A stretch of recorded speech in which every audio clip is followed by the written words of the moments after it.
So when I was working for the New Jersey Department of Education, I worked with them for 13 years. First, I started off as a teacher, and I taught language arts literacy for over 10 years. Loved my students. It was a great time in America to teach because we didn't have a script that we had to follow. You could teach from your expertise. And then if you wanted to pull in something extra, you could do that. Today, teachers' hands are tied. Not only are they tied, but there was a time in this country when a parent could come to a teacher like me, back when, and say, you know what, I don't like this curriculum. What do you think about it? And I could give them an honest answer. That does not happen today. As much as you would like to believe that your child's teachers will give you an honest answer, many of them are afraid for their jobs. I want you to understand the climate that has been created in school districts. And so many of them are given a script to say, oh, I like something. You know, we have the LGBT curriculum that has come about in the state of New Jersey. A lot of our parents don't like it. They don't want this for their kids. They want to be able to control when and how they teach their kids about different things. However, teachers are given a script. When they go in for their training, or LGBT training, they are given a script. And what they're told to say to parents when parents ask them about it is, oh, I think it's wonderful. I think this is wonderful. I think kids are going to learn a lot, et cetera, right down the line. So they're afraid to give you a real answer.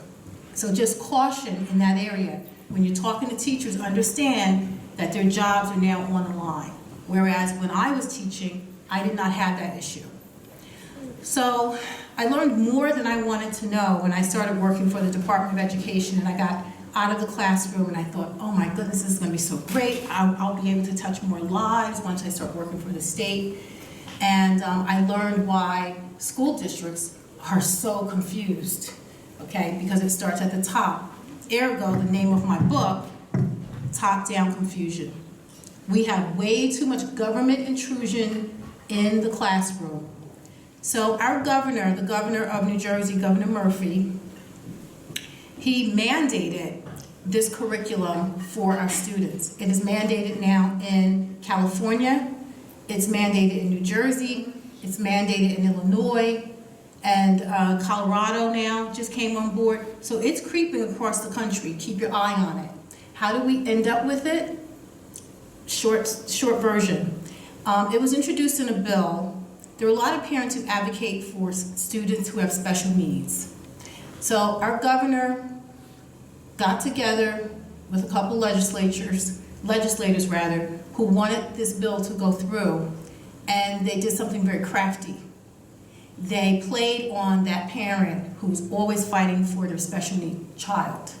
And they said, we'll give them stuff. We'll give them some things they've been advocating for. So they did that. And they wrote this long bill, but at the end of it, they attached something, okay? So those parents couldn't get what they wanted unless there was an LGBT attachment. And that's how that bill got passed, and we all missed it. I keep my eye on a bill all the time. I have one of the biggest constitutionalists traveling with me today, my friend Lourdes, put your hand up, and she missed it. We missed it. Don't sleep on this bill. It's coming to every state. This is part of the global agenda. You know, don't sleep on it. We slept on it, we woke up one morning and we had it. And then everybody went, how did this happen? Because it came in on the back of another bill. So this is my book. It was produced in 2018, it's actually published. And I talk about the LGBT curriculum and how, you know, it's in our schools. Teachers can't really talk about it, school administrators can't really talk against it, but parents are going to have to stand up because this is in direct conflict with our Christian religion, period. You know, and if there ever was a war going on, this is it. You know, this attacks our kids at their core. It teaches them something that the Bible doesn't. You know, and so in order to promote this agenda, you have to kill religion. There's no other way around it, okay? So when you talk, and I'll be done in a second, this is the deal. So when you're talking in schools about LGBT history, which much of it is made up. It's not based on anything. It's maybe one of our presidents, President Buchanan, was gay. It's maybe Emily Dickinson was gay. These are real, this is the part of the curriculum. Maybe. These people are not around to defend themselves. And when did we ever present history that wasn't based on fact? Talk about deception and lies. This is the biggest thing this century is this LGBT curriculum.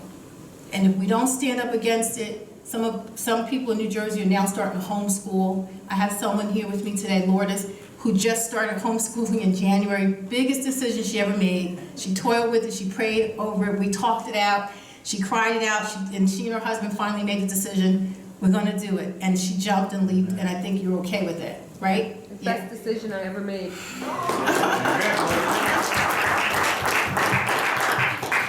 So she has something that she wants to share, and I think we can close with this. It was something that you sent me back in, I think, December or November, just before she pulled her child out of the classroom. And we didn't even have the LGBT law was not in effect yet. Okay, No, but this is the kind of stuff that our public schools are doing. I'm just going to take It's just one example. 2 minutes. Just going to read this I article. want to give you an example. So, Dr. Nace has been my rock throughout this nightmare that I call with the public school system. When I learned that this LGBTQ law was going to go into effect in September, I started looking at the current curriculum at my son's school. And when I looked at the 6th grade curriculum, I was shocked at the sex ed education currently in place, pushing abortions, pushing family, different family lifestyles, like the Reverend Kraft was saying before, you know, mommy and mommy, daddy and daddy, and all this stuff. So I began my war, so to speak, with the Department of Education, and I had my son opted out of the sex ed because the state of New Jersey still has that option, although in September of 2020 it will not have that option anymore. But I opted him out, and I told them that I did not want my son to receive any kind of material related to LGBTQ. What's the next thing that happens? My son gets an email from his physical education teacher, okay? And she says to my son in the email, "Oh, what a great email here. Hope you have checked this out. Amazing article, thought you would enjoy it." And it's an article about Kellogg, Kellogg the cereal, joins GLAAD for anti-bullying campaign Altogether cereal, and it's all about LGBT stuff. So, you know, the LGBT curriculum hides under the anti-bullying thing. And, you know, I sent the Department of Education superintendent an email saying this was sent to our son from his period 3 physical education teacher, where she is promoting an LGBT advocacy group to our son in an article from CNN. This has to stop immediately. Like, even after I instructed the school that my son was not to receive any information, here they are still pushing the LGBT agenda. So it was a hard road. We prayed on it. We said, oh God, we both work. We have full-time jobs. How are we going to do this? You will find a way. The Lord finds a way for you. So parents, you know, if you don't want this to your children, just pray on it and follow your heart. I did, and I'm glad that I did. And by the way, Dr. Nace's book is very informative because it gives you an insider on what the Board of Education does. She gives you inside information in that book on how to handle the Board of Education and superintendents. It's worth the read. Thank you. Thank you. And just one word of caution as I hand the microphone over to Hal. This is what I'm starting to tell parents in New Jersey. We need to call out LGBT what it is. It's lesbian, gay, transgender. take your time and say the words. It's not an LGBT curriculum. It's a lesbian, gay, transgender, queer, questioning, intersex, asexual curriculum that they're pushing to kids who can't read well. Some of our kids don't read well. You know, but we have to call it what it is. Or you can say it's the history of sodomy, which is what it is. All right, thank you guys. Yeah. Thank you.